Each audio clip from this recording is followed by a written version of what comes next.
কুষ্টিয়ার খোকসা উপজেলায় অবাধে চলছে নিষিদ্ধ পলিথিনের ব্যবহার। পলিথিন নেই এমন কোনো দোকানই দেখাই যায় না বাজারগুলোতে। ক্রেতা বিক্রেতার হাতেও দেখা যায় না পাটের ব্যাগ কিংবা পরিবেশ বান্ধব ব্যাগ। দেখে বোঝার উপায় নেই এই পলিথিন নিষিদ্ধ ঘোষণা করেছে সরকার।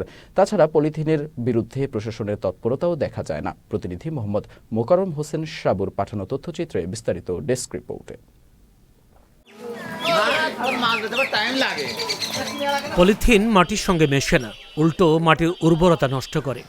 পলিথিনের মধ্য থেকে বিসফেনল নামক বিষ নির্গত হয়, যা খাদ্যদ্রব্যের সঙ্গে মিশে যায়। তাছাড়া ডাস্টবিনে ফেলা পলিথিন বৃষ্টির পানির সঙ্গে ড্রেনে ঢুকে পড়ে, ফলে সৃষ্টি হয় জলাবদ্ধতা। পরিবেশ দূষণ, জীববৈচিত্র্য, অর্থনীতি ও মানব স্বাস্থ্যের জন্য পলিথিন মারাত্মক হুমকি স্বরূপ। এর ফলে সম্প্রতি অন্তর্বর্তী সরকার পলিথিন নিষিদ্ধ করে পাটের ব্যাগ কিংবা পরিবেশ বান্ধব ব্যাগ ব্যবহারের নির্দেশনা দেয়। তবে কুষ্টিয়ার খোকসা উপজেলার দোকান ও বাজারগুলোতে মানা হচ্ছে না সরকারের নির্দেশনা। অবাধে চলছে পলিথিনের ব্যবহার। 100 টাকার বাজার দিয়ে যদি আমাদের 10 টাকার ব্যাগ দিতে হয়, তাতে আমাদের ব্যবসা কি থাকে?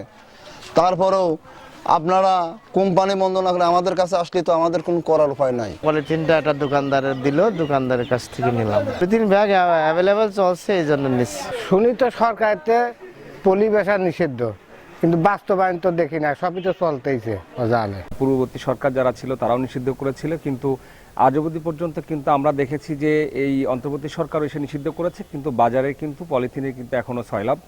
সচেতন মহলের মতে আইনের সঠিক প্রয়োগ ও সচেতনতার অভাবে বন্ধ হচ্ছে না পলিথিনের ব্যবহার। উপজেলা প্রশাসন বলছে শিগগিরই পলিথিনের ব্যবহার বন্ধে অভিযান পরিচালনা করা হবে। আমরা প্রাথমিকভাবে খোকসা উপজেলায় পলিথিনের ব্যবহার নিষিদ্ধের জন্য প্রচারণা চালাচ্ছি, জনগণকে সচেতন করার চেষ্টা করছি এবং পাশাপাশি এর বিকল্প ব্যবহারের জন্য জনগণকে উদ্বুদ্ধ করার চেষ্টা করছি। তো এই মতো অবস্থায় আমরা এই অভিযান আপাতত আমরা প্ল্যান করেছি যে প্রচারণা চালিয়ে জনগণের মধ্যে যদি সচেতনতা তৈরি করা যায়, এবং এরপরে আমরা এই বিষয়ে অভিযান চালাবো এবং যারা এই নির্দেশনা মানবে না, সরকারি নির্দেশনা অবজ্ঞা করবে, তাদের বিরুদ্ধে আইনগত ব্যবস্থা নেওয়া হবে। পরিবেশ ও মানব স্বাস্থ্য রক্ষায় সংশ্লিষ্ট কর্তৃপক্ষের দ্রুত কার্যকরী পদক্ষেপ নেওয়া জরুরি বলে মনে করেন সচেতন মহল। Zainul Abedin, Channel S news desk.